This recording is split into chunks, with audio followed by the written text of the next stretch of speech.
Hello, everybody. Welcome to today's devotion from March 29th. Today's devotion is titled, God Never Loses Us. The Bible reading is from Deuteronomy chapter 31, verses 1 to 6. When Moses had finished giving these instructions to all the people of Israel, he said, I am now 120 years old, and I am no longer able to lead you. The Lord has told me, you will not cross the Jordan River, but the Lord your God himself will cross over ahead of you.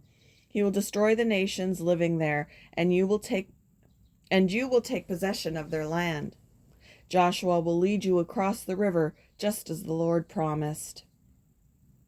The Lord will destroy the nations living in the land, just as he destroyed Sihon and Og, the kings of the Amorites.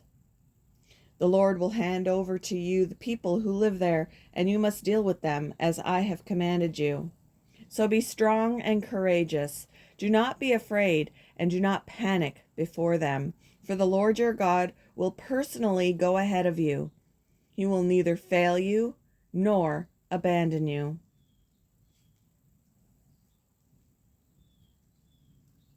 The U.S. Department of Transportation reported that in 2021, U.S. airlines mishandled 2 million bags.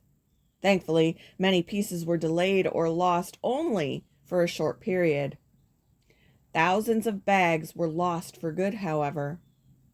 No wonder there's a surging market for GPS devices that attach to gear, allowing you to track bags when airlines have given up. We're all afraid that those in charge can't be trusted to keep track of what's important. Israel had a similar fear about God, only they feared that he was going to lose them. As the people prepared to enter their new homeland, Moses shared the unsettling news that he wouldn't be guiding them. He explained that he was old and no longer able to lead them. The people were likely stunned. Moses represented God's presence and offered his words. Would God forget about them now?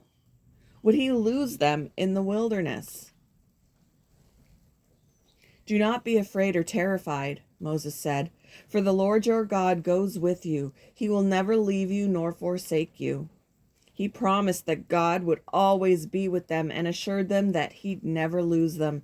And in the person of Jesus, God makes us this same steady, unbreakable promise.